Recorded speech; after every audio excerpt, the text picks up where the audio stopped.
what Porus does is he did what any commander would do. He tries to extend his left flank.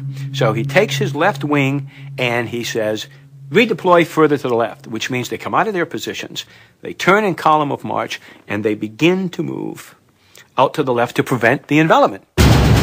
As the Indians begin to march to the left, and with Conus also on the move, Alexander changes direction again. Instead of sweeping around Porus's left flank, he suddenly turns inward and cuts off the left wing from the main body of the army. At the same time, Conus, who was ridden all the way around the battlefield, arrives at what we call the Schwerpunkt, or the critical point in the battle, and bang, slams into the left wing of Porus's army. Now Porus is exactly where Alexander wants him. His left wing shattered, cavalry destroyed. Alexander always seems, whenever every battle that he fought, always seemed to be at the crucial point where the tactics shifted. The crucial point where instead of going out, he turned in, where he went through the gap or instead of around the gap.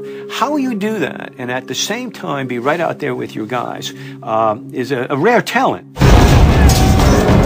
Alexander now moves his heavy infantry against the Indian center, but Porus is not about to give up. He orders his archers to attack. The Indian bow is 6 feet of strong, flexible bamboo. To expend it fully, the archer must anchor the bow in the ground and steady it with his foot.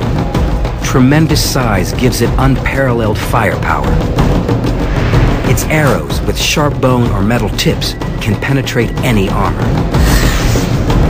But because of the weather, the archers are ineffective. It was raining the night before, and all those thousands of horses and men and elephants, they turned the ground to mud. The Indian army wasn't used to fighting during the rainy season. Its archers couldn't anchor their bows. Huge blow to Porus. He'd lost one of his most powerful weapons. With his left wing destroyed, Porus's army is reduced to his infantry, his war-trained armored elephants, and their archers. You didn't just fight the elephant.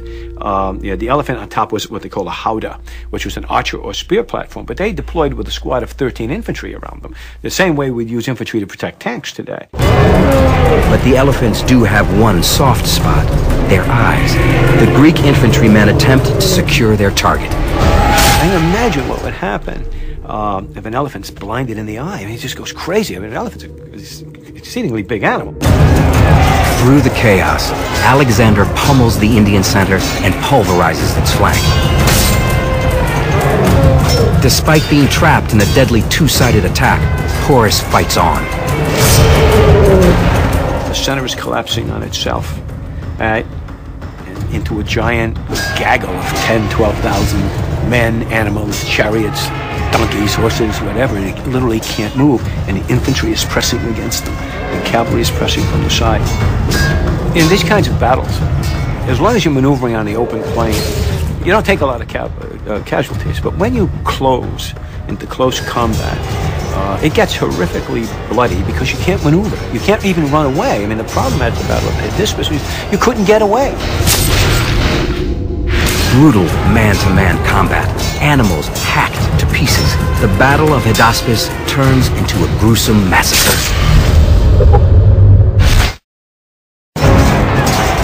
Alexander and his Greek killing machine are destroying the Indian army at the Battle of the Hydaspes River. Alexander commits what's left of his cavalry and orders it into a circle around this mass of quivering, frightened men. Porus's army is caught in a death trap. It cannot maneuver.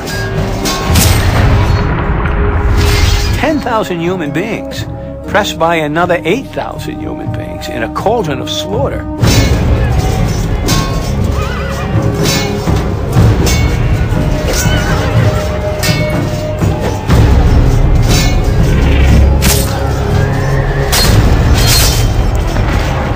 The screams of animals, the trumpeting call of a wounded elephant, for example, the whinny of a horse in pain. And remember, if you fell down, if a horse slipped and went down or was wounded, or if a man fell off a, there were no saddle, but fell off the horse, he trampled to death.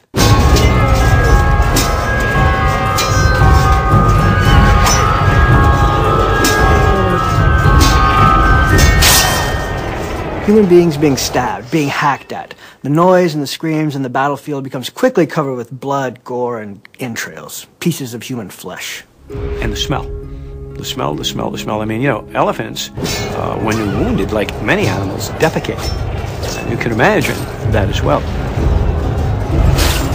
The noise and the smell and the human horror, absolutely terrific.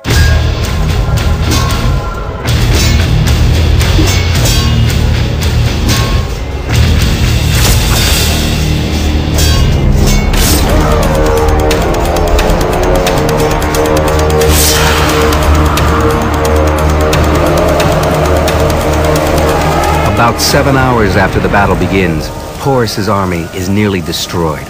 But Porus himself survives. They're not completely destroyed, but probably 3/4 of the army is killed.